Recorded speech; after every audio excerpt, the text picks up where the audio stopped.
Le début de la colonisation de la Nouvelle-France était difficile. Le climat est froid et la plupart des gens sont mal préparés. Aussi, les habitants sont exposés à des attaques des Iroquois. Vers 1663, la colonie avait moins de 10 000 personnes. En 1665, 2 ans après, Louis XIV reprend contrôle de sa colonie. Il décide d'envoyer les premiers soldats de la Nouvelle-France pour combattre le danger posé par les Iroquois. Jean-Paul Dubois, un Parisien de 32 ans, père de 2 enfants, est parmi eux. La décision que j'ai prise était grande.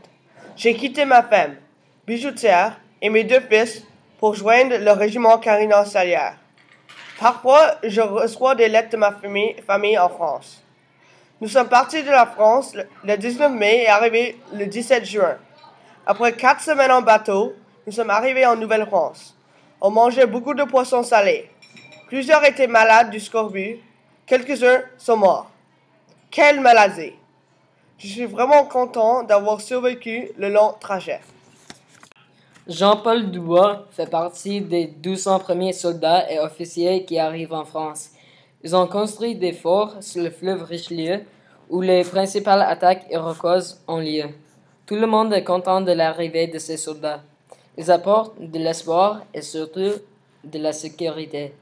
Malgré leur mauvais début, le régiment obtient sa première victoire en automne 1666. Le régiment a trouvé des villages iroquois abandonnés. Ils les ont brûlés. Les Iroquois ont signé un traité de paix avec les Français. Nous sommes arrivés à Québec pour protéger les colons français. Je bats pour mon pays, la France. Des sauvages comme les Iroquois posent toujours un danger à la Nouvelle-France. Lors de la première expédition, nous n'étions pas prêts à combler l'hiver difficile. On a perdu plus de 400 hommes sans avoir tué un sauvage. C'était un des pires hivers de ma vie. Notre victoire a donné la confiance entre nous et la population. Je suis content que j'ai contribué à la défense de la colonie. Toute la colonie me félicite. Ma famille se reste fière. Je suis hâte à demeurer ici. La plupart des soldats, Jean-Paul est resté en Nouvelle-France. Sa famille est venue en 1669 et il a une seigneurie. Plus de 350 ans après, c'est le tour de Ujiyao d'émigrer au Canada et à Montréal après. Uji est né le 3 mars 1996 à Fuzhou, la capitale de la province de Fujian, où il a vécu pendant les premiers 3 ans de sa vie. En 1998, sa famille a pris la décision d'émigrer en Canada pour avoir une nouvelle vie. La démarche a duré presque un an à cause du gouvernement chinois, mais à la fin, ils ont réussi. Alors, le 5 novembre 1999, sa famille a pris 2 avions, un pour se rendre à Hong Kong, pour ensuite aller en Toronto. En tout, ça faisait environ 14 heures dans les airs, mais avec le changement d'horloge, c'était presque annulé. Comme immigrant dans un vaste nouvel continent, Uji, comme tous les autres immigrants, devait s'intégrer dans la communauté. Le début, c'était dur à s'intégrer, surtout quand on vient d'ailleurs et la langue n'est pas familière. À part de la langue, le racisme est aussi un des premiers obstacles pour les immigrants. Vers le début du 21e siècle, les gens ont encore méfiants. Puisque j'étais jeune, je me souviens peu de ces événements. Mais je me souviens clairement des facteurs qui ont rendu la vie plus facile. Par exemple, on cohabitait avec des gens qu'on connaissait en Chine, que mes parents connaissaient. En plus, ma grand-mère est venue en 2000 pour nous aider. Mais, à l'école, c'était un très long départ pour moi. Un enfant qui connaissait peu l'anglais. Mais, mon anglais amélioré jour à jour. Mes camarades de classe me connaissaient mieux, devenant moins méfiants, et j'ai commencé à avoir des amis. Mais après 4 ans, tout allait bien. Au début de 2003, Uji a obtenu sa citoyenneté canadienne. 1 mois après, il est devenu frère. Ensuite, Sa famille a encore déménagé, cette fois vers Montréal. Le 31 juillet 2003, après 7 heures en voiture, la famille d'Uji est arrivée à Montréal. Dans la région de La Salle, il y avait beaucoup d'anglophones qui lui a aidé à s'intégrer. Mais pour préserver la langue française, le gouvernement de Québec a imposé plusieurs lois qui forçaient les immigrants d'aller à une école française. Heureusement, Uji faisait partie d'une exception qui lui permettait d'étudier en anglais. Ses amis chaleureux ont aussi contribué à son intégration.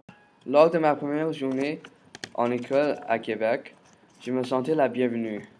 Mes camarades étaient curieux et gentils. Pourtant, j'avais beaucoup de misère avec le français. Je suis chanceux d'avoir la chance d'aller à une école primaire anglophone dès mon arrivée. Mon manque d'expérience avec le français ne ressortait peu. Les profs étaient patients et sages. Avec le temps, ça a amélioré et je parle très bien le français maintenant. Maintenant, Uji a 15 ans. Il est en secondaire 4 à Stonehouse.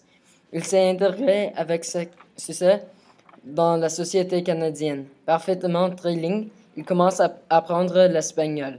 Les grands défis se sont passés. Il vit paisiblement avec ses parents, sa sœur et sa grand-mère. On a déjà vu Jean-Paul Dubois, un immigrant de France, un membre du régiment Carignan-Salière. Il est arrivé en Québec le 17 juin 1665, près du commencement de l'immigration en Nouvelle-France. On a entendu aussi l'histoire de Ujiya. Provenant de Chine vers un âge très jeune, il est arrivé en Toronto, puis enfin à Montréal le 31 juillet 2003. Il est un des immigrants qui est venu à Québec le plus récemment. Leurs expériences sont très similaires. Les deux immigrants ont aussi dépassé des obstacles méfiants. La froideur fait partie des obstacles. Aussi, Uji et Jean-Paul devaient vivre dans une culture très différente d'où ils habitaient. Jean-Paul rencontre des nations autochtones hostiles et la possibilité de rencontrer des colonnes anglaises. Jean-Paul devait surmonter l'hostilité et la culture différente des peuples natifs. Uji et sa famille ont dû s'adapter à un nouveau lieu. Ils devaient s'adapter pour parler l'anglais et le français. La culture et la population déjà existant là est devenue un obstacle rapidement. Mais aussi, le temps a aidé à causer quelques différences entre eux. Jean-Paul est venu en bateau, Uji a pris un avion, puis une voiture. Le voyage de Jean-Paul prenait 4 semaines. En tout, le voyage d'Uji a pris 21 heures. Leurs motivations ne sont pas les mêmes. La famille d'Uji voulait des meilleures vies et sont venus pour l'obtenir. Jean-Paul est immigré pour protéger la nouvelle colonie de France. Uji est venu dans la période de paix. Jean est venu dans une période de guerre. On a vu que le gouvernement chinois a créé la difficulté pour les Yao d'arriver en Québec, contrairement au roi Louis XIV qui a favorisé les immigrants. Pour Uji, les habitants de Québec ne sont pas si hostiles de façon physique et certainement ont devenu ses amis. Uji a appris l'anglais, le français de façon que Jean-Paul n'a jamais appris l'anglais ou l'amérindien. Enfin, ces deux immigrants différents ont resté en Québec.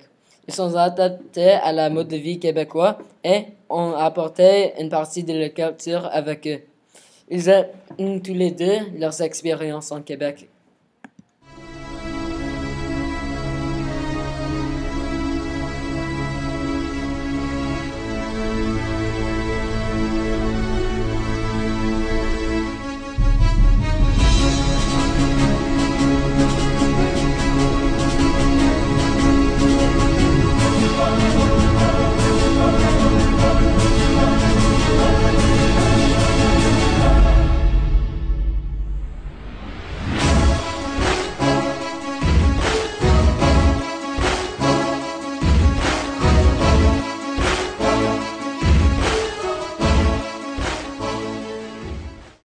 Jean-Paul Dubois fait partie des 1200 premiers soldats et 80 officiers qui arrivent en France.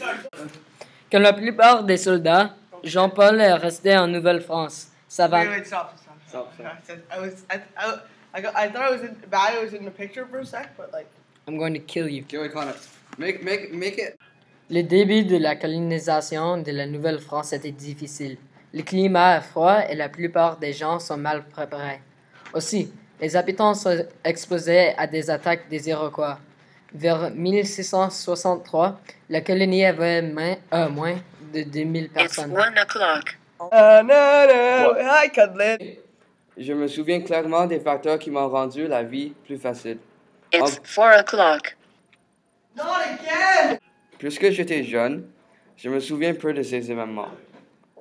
Oh my God. Environ 14 heures dans les airs. have this, retard. Oh, see, this is.